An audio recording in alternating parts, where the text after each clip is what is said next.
নমস্কার, আমি রুম্পা। চলে এলাম রুম্পা ডেইলি লাইফস্টাইলে আরও একটা ডেইলি লাইফ অফ পার্ট নিয়ে। সবাই কেমন আছেন? আমি মোটামুটি ভালোই আছি। চোখে সফলতার স্বপ্ন, মনে কঠোর পরিশ্রম করার ইচ্ছা, পরিবারের সহযোগিতা আর আপনাদের ভালোবাসা নিয়ে আমার পথ চলা শুরু।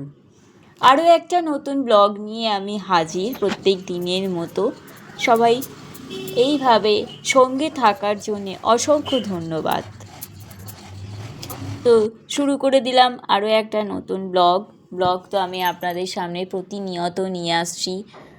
নতুন দিন, নতুন সকালটা শুরু হোক বাড়ির নানান রকম ফুলে গন্ধে ভরে ওঠা পরিবেশ আর রোদ ঝলমল সুন্দর আকাশ। অনেক রকম ফুলই প্রত্যেক দিন ফোটে। ফুলগুলোকে আমি এই সাদা ফুলগুলোকে রেগুলার তুলি না, যেহেতু বাড়িতে গাঁদা ফুল থাকে, তাই এই ফুলগুলো আর প্রত্যেক দিন লাগে না। আর এই যে গোলাপ গাছগুলো দেখছেন, এই গোলাপ গাছগুলো না আমার শাশুড়ি মায়ের হাতের লাগানো। উনি ভীষণ পরিশ্রমী মানুষ ছিলেন। ঠিকমতো হাঁটতে পারতেন না, মানে ডান পায়ের সমস্যা ছিল, উনি সোজা করে হাঁটতে পারতেন না, কিন্তু এত গাছগাছালি ভালোবাসতেন কিচ্ছু বলার নেই।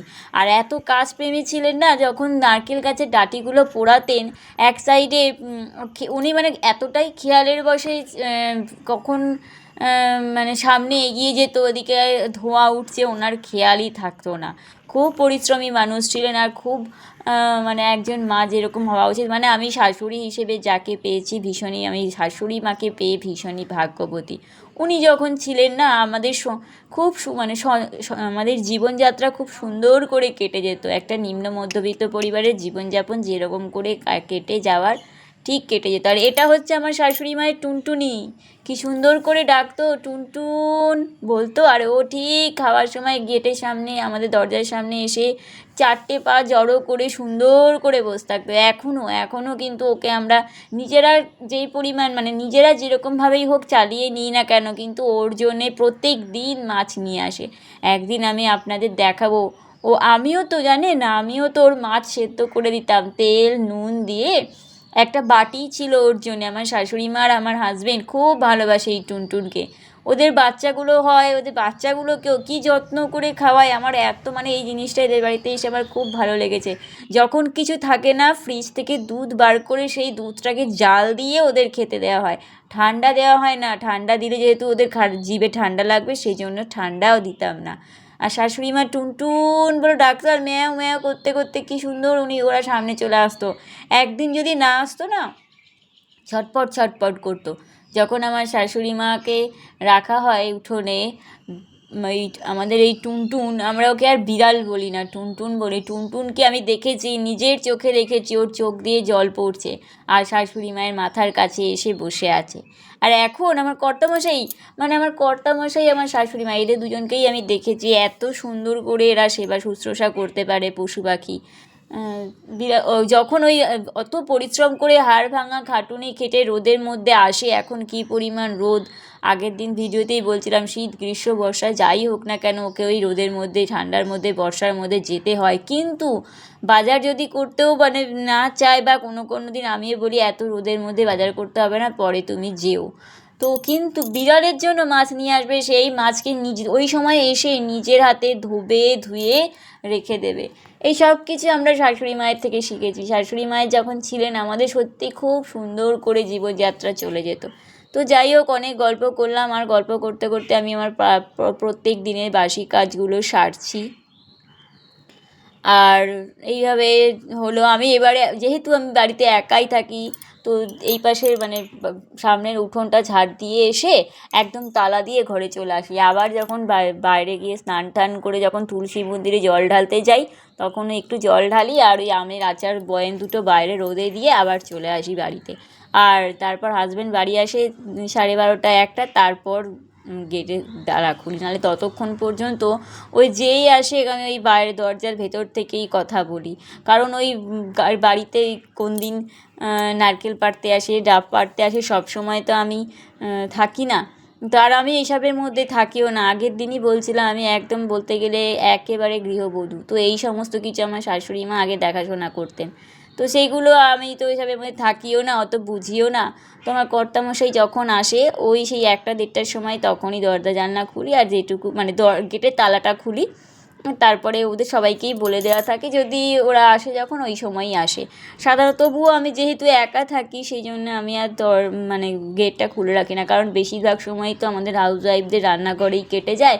তো ওই দিকে কে আসলো কে ডাকলো, তারপরে মাঝে সাঝে টয়লেটেরও যাওয়ার প্রয়োজন পড়ে, সেই জন্য আমি বন্ধ করে রাখি, কারণ বাড়িতে আমি একাই থাকি সেই জন্য।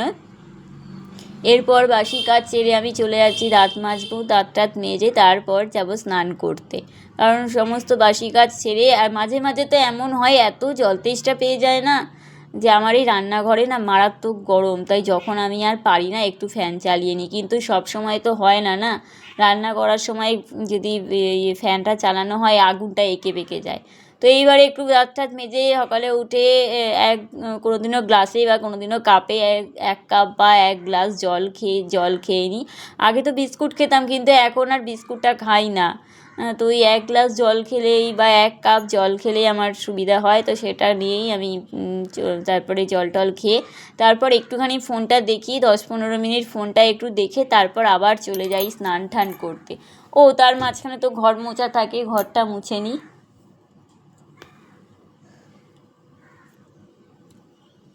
সকালবেলায় জল গরমটা শরীরের পক্ষে আমার শরীরের পক্ষে খুবই উপকার দেয়।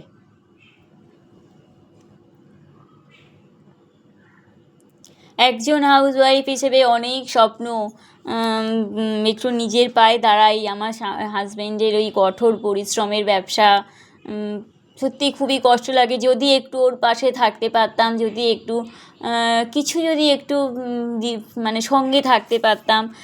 অনেকেই মানে কী বলবো, এত সুন্দর একটা প্ল্যাটফর্ম যেখানে অনেক মানুষের স্বপ্ন পূরণ হয়েছে, সেই স্বপ্ন চোখে নিয়ে আমিও এখানে চলে এসেছি। আমার এই ভিডিও যদি আপনাদের ভালো লেগে থাকে, বা যারা আমার এই ভিডিওটা এতক্ষণ পর্যন্ত দেখছেন তাদের অসংখ্য ধন্যবাদ। আর যদি যোগ্য মনে করেন সাবস্ক্রাইব করে পাশে থাকবেন। তো এরপর আমি চলে গেলাম ঘর মুছতে। আর বর্ষাকাল আসলে দেখবেন না কি পরিমাণ বারান্দাটা, আসলে দুটো ঘর বাদ দিয়ে বারান্দা, রান্নাঘর, টয়লেট, সমস্ত কিছু, কিচেন, সমস্ত জায়গা দিয়ে কি পরিমাণ জল পড়ে, তাই একটা আতঙ্কে রয়েছি। একবার তো আমাদের রান্নাঘর একেবারে জলে মানে ডুবে গেছিলো। রান্নাঘর, ঠাকুরঘর, আগে ঠাকুর তো ওই অন্য জায়গায় থাকতো, সে কি বাজে পরিবেশ, মানে ঠাকুরের ঘটিটা জলে ভাসছে, কতটা পর্যন্ত জল হয়ে গেছিলো। মানে এত কষ্ট হচ্ছিল, খারাপ লাগছিল। তো তারপর থেকে আমার একটা বড় আতঙ্ক থাকে বর্ষাকাল আসার আগেই। মানে এই তো বর্ষাকাল হয়তো আর 7 থেকে 10 দিন পরেই বৃষ্টি শুরু হয়ে যাবে, মানে বৃষ্টি পড়লেই মানে ওই আমার একটা আতঙ্ক থাকে। আর সেই সময়ই তো জল পড়েছিল ঘরে, সেই জলে পা পিছলেই তো আমি পড়ে গিয়ে।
তো ফাইনালি স্নান হলো, এখন 9:45 বাজে। তো আমি আপনাদের সামনে আমার সকাল 5টা থেকে রাত ভোর 5টা 15 থেকে সকাল 9টা পর্যন্ত আপনাদের সামনে আমার আজকের টাইমটা তুলে ধরলাম, আজকের কাজটুকু তুলে ধরলাম। তো ওই যে